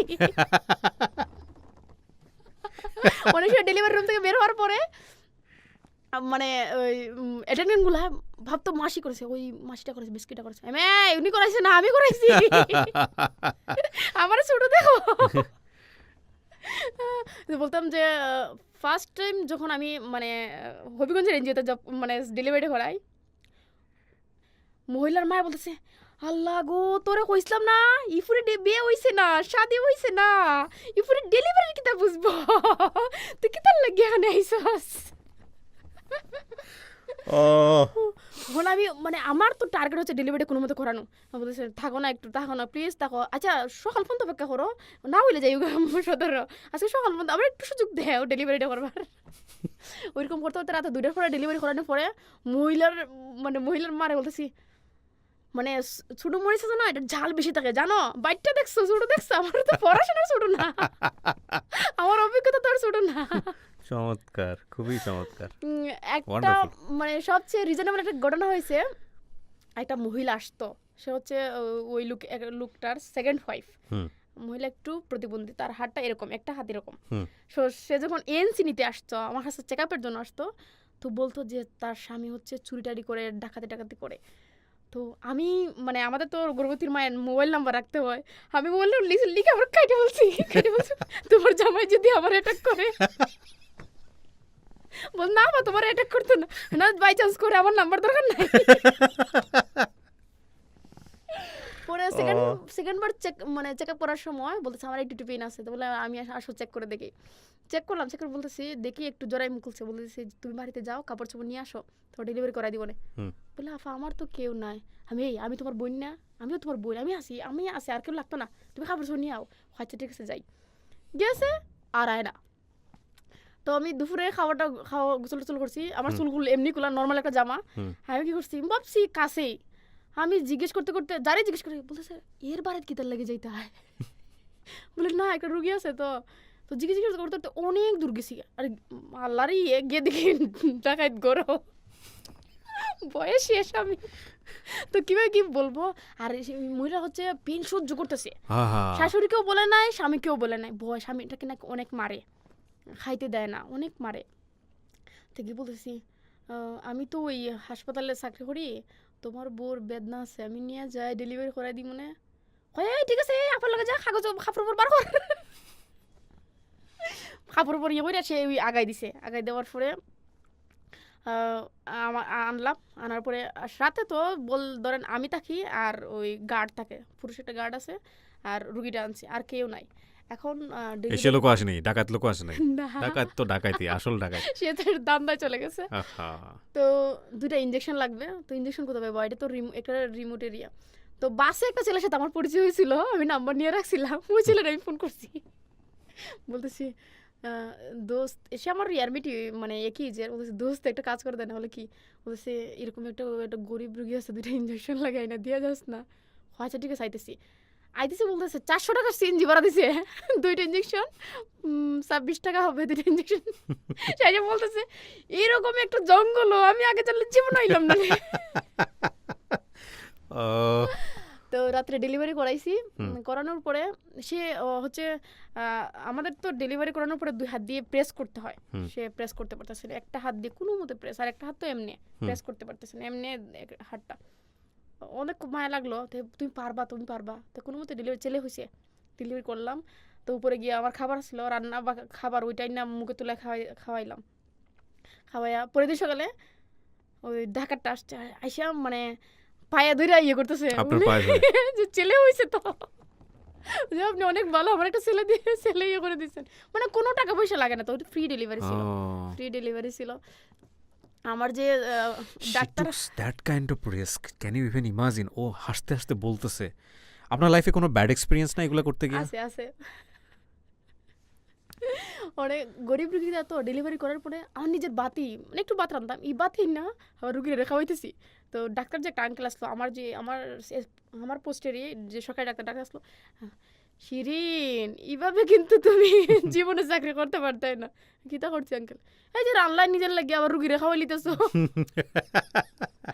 না আঙ্কেল খাই লাগলো, গরিব মানুষ, ডেলিভারি পরে তো বেশি পেটে বুক লাগে, একটু না খাইলে তো মানে শক্তি পাইবো কেমন, খাই লাগবেন না, কতই খাইবো, খাই লাগবে, সমস্যা নাই।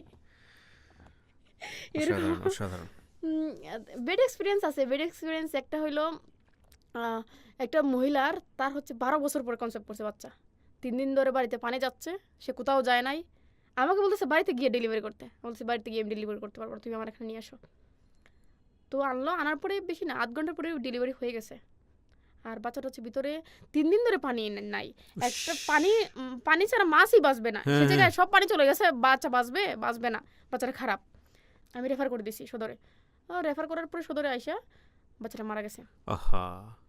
তো এটা তো আমার দোষ নাই, ওরার দোষ, ওরা বাড়িতে কেন লেট করলো, এত বছরের বড় প্রেগনেন্সি, এটা তো একবারে ভ্যালুয়েবল প্রেগনেন্সি, বাড়িতে রাখা তো উচিত হয় না ওদের। ওরা কি করছে বাড়িতে রাখা, তো ওইটা ইয়ে দিয়ে দিছে, ব্লেম দিয়ে দিছে আমার উপরে, যে আমি নাকি উড়াই ফেলাই দিছি বাচ্চা। এটা পসিবল? আমি তো মানুষ, আমি উড়াই বাচ্চা মাইরা ফেলবো? তারপরে হচ্ছে সাংবাদিক নিয়ে আসছে রাত্রে, সাংবাদিক আমার পেপারস চেক করতেছে, আমি তো ভয়ে ফার্স্ট টাইম এরকম একটা ফেস করতেছি। কয়েকজন যারা পরিচিত ওদেরকে ফোন দিলাম, ওরা সাংবাদিককে উল্টো, তুমি যা মনে পারো মনে করো কইরে লাও, তোমার যাটা ভালো লাগে এটা কইরে লাও, সাংবাদিককে উল্টা এই কথা কয়। তো আমি কাউরেই পাইতেছি না, আর আমার এনজিওতে ফোন করতে পারতেছি না। তারপরে আমার পেপার চেক করলো, আমি উন্না ভালো করে ইয়ে করেন, আমার মা আওলা চলো চুল এরকম সাংবাদিক ছবি নিয়ে গেল। আমি আসলে ভয় পেয়ে গেছি সাংবাদিক দেখে, আমি এরকম তো ফেস হই নাই কোনোদিন। সাংবাদিক সবটা লেখা নিয়ে গেল, আর আমার ইনডিরেক্টলি বলে ফেলছে 2000 টাকা লাগবে। আর ওটা হচ্ছে এডিক্টেড একটা সাংবাদিক নিয়ে আসছে। আমি বলছি টাকা দিব না, আমার কাছে টাকা নাই, আমি টাকা দিব না, তুমি যা পরে লিখে ফেললো। সাহস করে এই কথাটা বলে ফেলছি। পরে হচ্ছে পরের দিন নিউজ আসছে, লেখছে মানে চুরে ফেলে দিয়ে মেরে ফেলছে। পরে আমার একটা কাজিন আসলো সাংবাদিক, তো ওনারে ফোন করে বললাম জাফা এরকম, তো উনি সাথে সাথে কনফারেন্স করছে, বলতে যাই তুই নাকি গেছিলে আমার বোনের কাছে, বিশ্বাস করো আফা তোমার বোন যদি জানতাম আমি জীবনও গেলাম না। সাংঘাতিক সাংবাদিক। ওকে, ওইটা হচ্ছে একটা বেড এক্সপিরিয়েন্স আমার লাইফে। তারপর হচ্ছে তো ওই জবটা ছাড়ার পরে আমি জৈন্তপুরে জব নেই, ওইখানে 3 মাসে প্রায় 99টা ডেলিভারি করি। ওইটা তো হাওড় এরিয়া, প্রচুর রুগী আসে, ওরা আয়রন ট্যাবলেট খাওয়ার জন্য পাগল, বলতেছে আয়রন ট্যাবলেট না খাইলে নাকি ভাত খাওয়া যায়, এরকম একটা ধারণা। ওরা অনেক সহজ সরল, নৌকা দিয়ে রুগী আসতো, ডেলিভারি রুগী।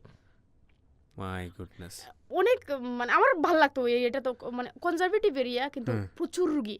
আর আমি এরকম একটা এরিয়াই চাইছিলাম মনে মনে, যে অনেক রুগী আসবে, মানে অনেক ডেলিভারি রুগী থাকবে, আমি পটপটায় ডেলিভারি করবো, এরকম আগ্রহ, যে আমার ভালো লাগার কাজটা আমি করতে পারতেছি। হ্যাঁ। প্রথম আলোতে আপনাকে নিয়ে কি নিয়ে রিপোর্ট হলো, কবে হলো এটা? ওটা হচ্ছে গত বছরের 18তে মনে হয়। আচ্ছা, কি ঘটনা কি ছিল? রক্তের প্রয়োজনে সানজানা, মানে রক্ত আর প্লাস নর্মাল ডেলিভারি। ও আচ্ছা, এই দুটো মিলিয়ে আপনার খোঁজ পেলো কিভাবে? প্রথম আলোর একটা ভাইয়া ফোন করছিল, আচ্ছা, ঢাকা থেকে ফোন করছিল। ফোন করার পরে উনি সব ডিটেলস নিয়ে নিউজ করছিল। আপনি জানতেনও না বিষয়টা? না, নাকি? আমি খুব এক্সাইটেড হয়ে গেছি ফোন পাইয়া, ওকে, যে এরকম একটা মানে এটা স্বপ্ন বলতে গেলে, হ্যাঁ যে হ্যাঁ, একটা ইয়ে পত্রিকায় একটা আসবে সবার কাটিং আছে পত্রিকা, নিশ্চয়ই যত্ন করে রেখে দিয়েছে। হ্যাঁ।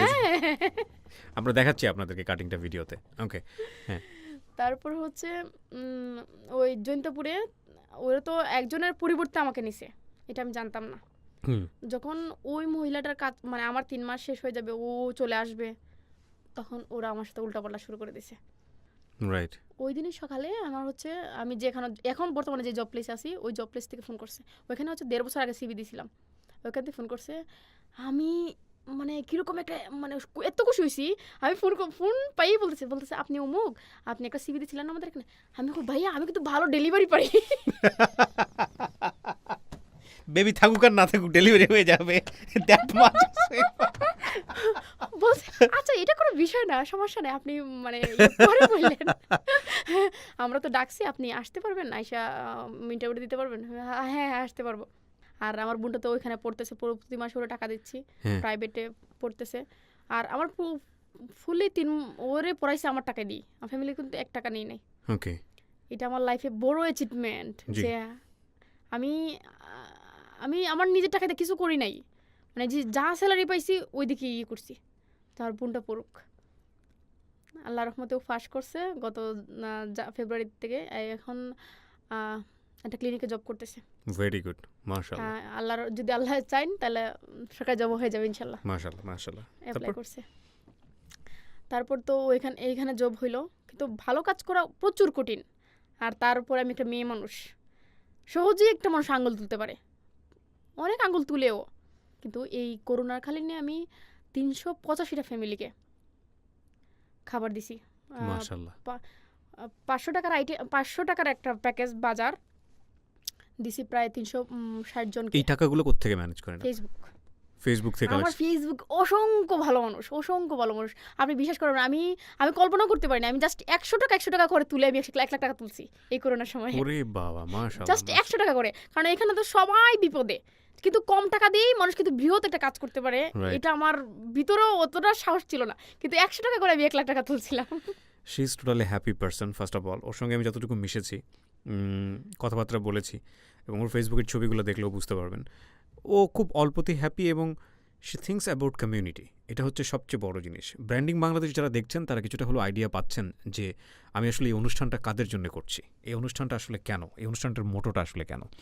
আমি সবসময় একটা কথা আপনাদেরকে বলি, অলওয়েজ বলি, আজও বলবো, ছোটোবেলা থেকেই দেখবেন যে আমাদের যে পুঁথিগত বিদ্যা আছে, মাফ করবেন, এই পুঁথিগত বিদ্যা বা একাডেমিক যে ডিসিপ্লিন, সেই একাডেমিক ডিসিপ্লিনে আমাদেরকে সবসময় বড় মানুষদের উদাহরণ দেওয়া হয়, এবং তারা এতটাই বড় যে পৃথিবীতে এই রকম বড় মানুষদের সংখ্যা চলমান সময়ই হাতে গুনে খুব কয়েকজন।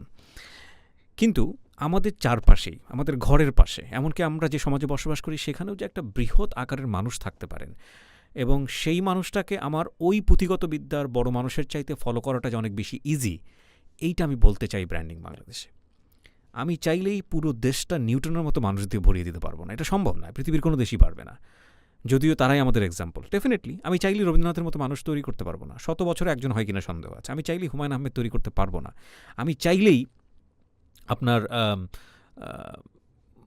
বড় বড় কবি সাহিত্যিক যাদের উদাহরণ মহাত্মা গান্ধীর মতো মানুষ তৈরি করতে পারবো না, কিন্তু এনারা আমাদের জন্য স্মরণীয়, বরণীয়। কিন্তু আমি চাইলেই সঞ্জুর মতো মানুষ তৈরি করতে পারি, এবং আমি চাইলেই সঞ্জুর মতো হতে পারি।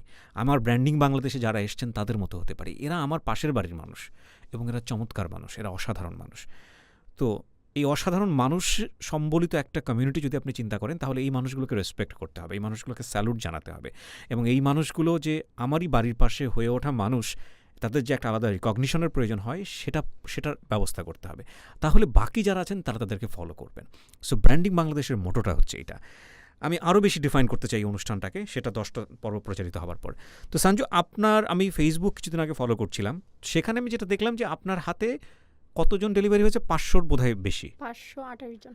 528। 4 বছরের ক্যারিয়ারে 528টা ডেলিভারি আপনি নর্মাল ডেলিভারি করেছেন। হ্যাঁ, এটা আমার টোটাল মানে চাকরির লাইফে, চাকরির লাইফে 528টা ডেলিভারি। নরমাল ডেলিভারি সবগুলাই ফ্রি। কি পরিমাণ জনসংখ্যা দেশে বেড়ে সবগুলাই যাচ্ছে ফ্রি। আপনারা চিন্তা টাকা করতে পয়সা পারেন। নেই নাই। কারণ আমি সবগুলো ফ্রি। হ্যাঁ, কারণ আমি যে কইতে পারছি এটাই আমার মানে শান্তি। টাকা দিয়ে তো এই শান্তিটা কিনা যাবে না। ওয়াও, অসাধারণ। ও মানুষ হিসেবে অসাধারণ। বিয়ে শাদী এখনো হয়নি। না, বিয়ে শাদী তো এটা একটা বড় সাপোর্ট যে আমি আনমেরিড হয়েও এগুলো করি। প্লাস আমার একটা সার্টিফিকেট, দুর্বল একটা সার্টিফিকেট, এই সার্টিফিকেটটা আমি দুর্বলতা দিয়ে আমি উঠে দাঁড়াইছি। কেউ যদি উঠে দাঁড়ানোর আপনাকে চেষ্টা করছি। এই আজকের অনুষ্ঠানটা শোনার পরে মানে এমন কোনো ব্যাপার আছে কিনা, মানে হায়ার এডুকেশনের প্রতি একটা আগ্রহ আছে কিনা, বা এই সায়েন্সের জায়গাটাতে আরো বেশি ডেভেলপ করতে চান, ফিউচার প্ল্যানটা কি আসলে? ফিউচার প্ল্যান হচ্ছে যে দুর্বল একটা সার্টিফিকেট, মানে জব বাবার তো সব মানে টাকা পয়সার তো ইয়ে নাই, করতে পারবে না ঘুষ টুস দিয়ে চাকরি। আমি চাচ্ছি যে হেলথ সেক্টরে আমার ছোটোখাটো একটা চাকরি হোক, যাতে আমি নর্মাল ডেলিভারিটা কন্টিনিউ করতে পারি। আমি যে এখন জব প্লেসে আছি, এটা তো আমি মানে চাইলেই বাইরেও মানুষকে মানে সার্ভিসটা দিতে পারতেছি না। তো আমার গভর্নমেন্ট একটা জব হইলে আমি এইটার মানে এটার উপর ডিপেন্ড করে আমি বাইরের মানুষকে আমি ফ্রিতেই করবো, কিন্তু আমি কাজ করতে চাই, মানুষকে সাহায্য করতে চাই, ডেলিভারি রুগীগুলারে ফ্রিতেই সেবা দিতে চাই। আপনি চাইলে কোনো প্রাইভেট হসপিটালে জয়েন করতে পারেন না? আপনাদের জন্য কোনো পোস্ট নাই না, নাই প্রাইভেট হসপিটালের জন্য? না। কোনো ওখানে নার্সিং পেশাটা কি তাহলে? আমরা তো মেডিকেল অ্যাসিস্ট্যান্ট, ওরা হচ্ছে নার্সিং। নার্সিং। আচ্ছা আচ্ছা। সো সেই জায়গাটা থেকে সঞ্জুর এই চাওয়াটা কতটুকু পূরণ হবে আমরা জানি না, তবে ও যেহেতু এতটুকু পথ চলে আসতে পেরেছে, ওকে পড়ানো হবে না সে কারণে ও ফাঁসি কাস্টে চলে গিয়েছিল। এইরকম ডেডিকেশন নিয়ে সঞ্জু যেহেতু এই অনুষ্ঠান পর্যন্ত আসতে পেরেছে, সঞ্জু যেহেতু অনেকেরই উদাহরণ হতে পারে এবং অনেকের জন্যই আদর্শের জায়গাটায় চলে এসছে, তো সেই জায়গাটা থেকে আমরা প্রত্যাশা করি যে সঞ্জানা একসময় অনেক বড় একটা জায়গায় যাবে এবং এদেরকে রেসপেক্ট করতে হবে, এদেরকে ভালোবাসা দিতে হবে, এদেরকে সম্মান দিতে হবে। কারণ এরা ঢাল নেই, তলোয়ার নেই, এই অবস্থায় সাহস, ভালোবাসা এবং ধৈর্য দিয়ে এই রকম এলাকাতে 550 মতো ডেলিভারি এবং নিজের পকেটের পয়সা খরচ করে, এক অর্থে এটাই বলা চলে। শুধু ডেলিভারি না, তাদের ব্লাড ম্যানেজ করা, তাদের ফুল সাপোর্টটা দেওয়া, বাড়ি পর্যন্ত চলে যাওয়া, এটা ওর নেশার জায়গাটাতে, এটা ওর নেশা এবং পেশার জায়গাটাতে, এবং সেখানে ও ফ্রি করেছে এই কাজটা।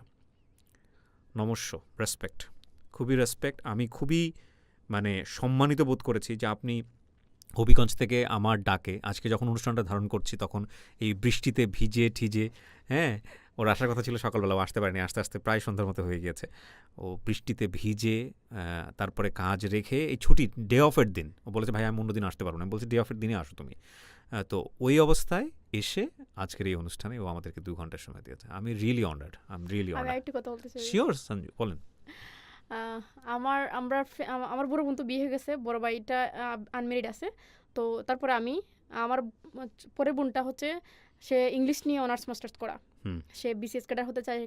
রিসেন্টলি সে একটা জবও পাইছে প্রাইমারি স্কুলে। Very good. পরেরটা তো নার্স, সে তো চাকরি করতেছে। আর পরের বোনটা হচ্ছে ডিগ্রি পড়তেছে। এরপরের ভাইটা হচ্ছে সে আমাদের ফ্যামিলিতে ফার্স্ট কেউ প্লাস পাইছে, এসএসসিতে প্লাস পাইছে, সে বড় আলেম হতে চায়। পরের বোনটা হচ্ছে 8-এ পড়ে। আমরা চাচ্ছি যে আমরা গ্রামে একটা উদাহরণ হব। আমরা বোনগুলা সবাই যারা বলতো যে এই এতগুলো মেয়ে হয়েছে, এদের বিয়ে দিতে অনেক টাকা লাগবে, আমরা উদাহরণ হব, অন্য মেয়েদের উদাহরণ হব আমরা। আমাদের মানে এখন আমাদের ইচ্ছাটা এইটুকুই। আমার মনে হয় কি আপনার ভাইজান আপনাকে অনেক লাভ করে, হয়তো কি অনেকদিন যাবত কথাবার্তা হচ্ছে না, তো ভাইয়ের দুই বোনের সাথে কথা বলে না, এই যে জীবন নার্স মানে এই মেডিকেল অ্যাসিস্ট্যান্ট হয়েছে তাদের সাথে কথা বলে না।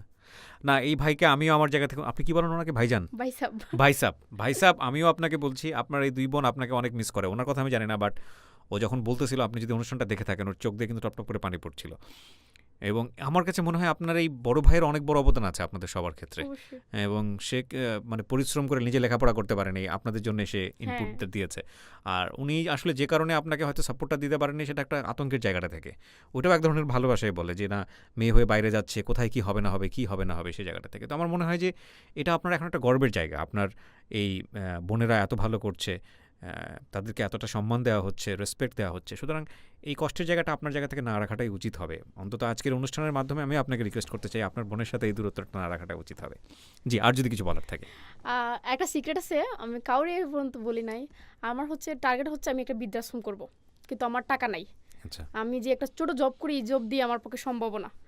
তো আমি কয়েকজন মানে বিদেশি ধরেন লন্ডন কিংবা আমেরিকা Donor. ডিভোর্সিকে হুম।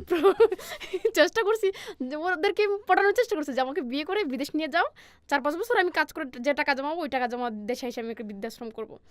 কিন্তু একটা ইয়ে আছে, ওই আমার একটা ছোট ভাই একটা স্ক্রিনশট দিয়েছিল, তো ওইখানে আইডিটা পাইয়া আমি ওনার নক করছি, নক করে বলছি আমি আপনার বিয়ে করতে রাজি, ডিভোর্সি।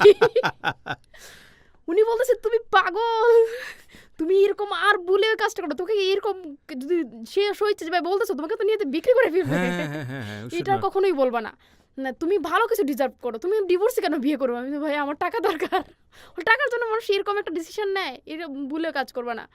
মানে অনেককে আমি এরকম মানে ইয়ে করছি, রিকোয়েস্ট করছি যে আমাকে বিয়ে করে বিদেশ চলে যায়, নিয়ে যায়, আমি আমার নিজের পরিশ্রম করব, নিজের পরিশ্রমের টাকা জমিয়ে আমি মানুষের জন্য কাজ করবো বিদেশ। আর বিদেশ করার ইচ্ছাটা হচ্ছে, আমার নানার কিন্তু প্রচুর সম্পত্তি ছিল, আচ্ছা, কিন্তু নানার ছেলে মেয়েগুলারে মানুষ করে যেতে পারে নাই, ওর ওই সম্পত্তির জেরেই ভাই বোনের মধ্যে সম্পর্কটা নাই। আমার নানু হচ্ছে মরার 10 ইয়ার্স আগ পর্যন্ত উনি হচ্ছে স্মৃতিশক্তি পুরো লোপ পেয়ে গেছিল। উনারে সারাদিন যদি খাবার না দেন, গিয়ে জিজ্ঞেস করেন খাইছো, উনি হাসি মুখে বলতেছে হ্যাঁ খাইছি, খিদা লাগছে এটাও বলতে পারতো না। আর হচ্ছে সেবাটা পাই নাই, মরার আগে সেবাটা পাই না, যে কারণে আপনার এই আগ্রহটা। হ্যাঁ আমার মাও আয়না রাখতে পারে নাই। একদিন আমি মনে আছে গোসল করাইছিলাম, গোসল করাইয়া তেল টেল মাখাই দিতেছি, বলতেছে আমারে তো এরকম করে কেউ আদর করে না, মানে এক প্লেট আম দিছি পুরোটা টপটপে খাইছে, মানে ওনার অনেক খিদা, কিন্তু ওই খিদা অনুযায়ী খাবার পায় না, ওনারে খাবার দিত না। When I'm listening her, see her observation. She is not thinking about herself. She is thinking about society. Sanju, আমি দোয়া করি অন্তর থেকে, আমি যাদেরকে নিয়ে কাজ করেছি, যে ধরনের মানুষকে নিয়ে কাজ করেছি, আমার কাজটা হচ্ছে অ্যাজ এ প্রেজেন্টার হিসেবে মানুষের কাছে প্রেজেন্ট করা। তারা যেই ইচ্ছা নিয়ে অনুষ্ঠানগুলোতে এসছে, তাদের কোনো ইচ্ছে অপূর্ণ থাকেনি। আপনার আইডিটা আমি ট্যাগ করে দিব আমার এই ভিডিওর সাথে, এবং নিঃসন্দেহে বয়স তো মাত্র 27, সো এটা কিছুই না, পুরো জীবনটাই পড়ে আছে। হ্যাঁ, এবং ইনশাল্লাহ নিশ্চয়ই কেউ না কেউ আপনার পাশে আসবে, এবং আল্লাহ যদি চায় তো আপনি অনেক বড় কিছু করবেন ভবিষ্যতে, এবং আমরা সবাই আছি আপনার সাথে। সবচেয়ে বড় কথা হচ্ছে এটা। এখানে বাদল সৈয়দ স্যার আসছিলেন, ওনাকে আমি ফলো করি, উনিও অনেক কাজ করে, তো উনিও আমাকে ইয়ে করে, ওনার ফ্রেন্ড লিস্ট আছে, মা ডাকে। আমার অফিসে আসছে, আমি একটা মজার ঘটনা বলি, আমার অফিসে আসছে তো আমার জুনিয়র যারা আছে মেয়েদেরকে কোনো সবাইকে মা ডাকছে, না মা এটা তাকায় থাকলাম। আমাকে আমি সেকেন্ড টাইম ইন্টারভিউ করেছিলাম, এটা তো ভাইরাল হয়ে গিয়েছিল ফেসবুকে, যেটা করেছিলাম ঢাকা এফএমে, ভাইরাল হয়ে গিয়েছে। হি ইজ আ জেনুইন পারসন আসলে। স্যার, আপনি যদি অনুষ্ঠানে দেখেছেন, আরেকবার স্যালুট আপনাকে। অনেক বড় কথা হচ্ছে আমরা মানে আপনাদের মতো মানুষ যারা, তাদের আমব্রেলা হতে পারে উনি, আমি মনে করি যে it's a very good network. উনি জানে যে কে কোথায় কোথায় কী করতেছে। Very good, very good. Please বলেন। হ্যাঁ, আমি এখন পর্যন্ত 2 জন গরিবকে ঘর বানাই দিছি, ফেসবুক থেকে টাকা তুলে, মাশাআল্লাহ। টিনের ঘর বানাই। কিন্তু অনেক সময় সঞ্জু একটা জিনিস হয় যেটা, যে এগুলা করতে গিয়ে না অনেক সময় বিতর্ক হওয়ার সুযোগ আছে। না, আমার হচ্ছে আমি তো, আপনি যতটাই অনেস্ট থাকেন না কেন, 4 বছর ধরে কাজ করতেছি, আর আমি কাজ করলে ধরেন আমি টাইমলাইনে যদি মানে যে যিনি ডোনেট করছে ওনার নামটা না নেই, ইনবক্সে কিন্তু ওনাকে বলতেছি যে ভাই আপনার টাকাটা দিয়ে এই করছি আমি, এটা আমি বলি, আমি ইয়ে করি। তো তাদের একবার দিলে আরেকবার বিশ্বাস থাকে যে মেয়েটা ভালোভাবেই ডিস্ট্রিবিউট করতেছে। তো 4টা সেলাই মেশিনে দিছি 4 জন গরিবকে, তারপর ছাগল কিনে দিছি 2 জনকে, মানে এরকম টুকটাক কাজ করতেছি। আচ্ছা, আপনাকে একটা প্রশ্ন করতে পারে আমাদের দর্শকরা, আমার শুনে মনে হলো যে আপনার নিজেরই তো সেই অর্থে তেমন কিছু নাই, তো আপনি মানুষকে নিয়ে চিন্তা করেন কিভাবে? আমরা দুনিয়াতে যত ভালো কাজ করব, মাটির নিচে তত ভালো থাকবো। এই কথাটা দিয়ে আজকের অনুষ্ঠানটা শেষ হোক। একটা চমৎকার কথা, আমি বারবারই বলছি যে branding Bangladesh studio of creative আর্টসের প্রোডাকশন, এবং ব্র্যান্ডিং বাংলাদেশ মূলত অনুষ্ঠানটা করা হচ্ছে সোশ্যাল মিডিয়াটাকে টার্গেট করে, ফেসবুক এবং ইউটিউব। আর এই সোশ্যাল মিডিয়া বাংলাদেশের এখন সবচাইতে, এটা আমার ব্যক্তিগত অপিনিয়ন, বাংলাদেশের সবচাইতে পাওয়ারফুল মিডিয়া। আমি এখানে কিছু মানুষকে আপনাদের সামনে উপস্থাপন করতে চাই, যারা আমাদের সমাজ বিনির্মাণে বড় ধরনের ভূমিকা রেখে চলেছেন এবং আমাদের সামনে উদাহরণ হতে পারেন। আজকের মতো এখানেই শেষ করছি। সঞ্জু, আবারও ধন্যবাদ জানাই এইরকম একটা অনুষ্ঠানে আসার জন্য। আমি ওর হাসির ফ্যান, ওর হাসি দেখলে মনে হয় অনেক খুশি এবং সুখী একটা মানুষ। ও সবসময় সুখে থাকুক, এই দোয়াটা করি। আপনারা সবাই অনেক ভালো থাকুন। আজকের মতো শেষ করছি। আসসালামু আলাইকুম।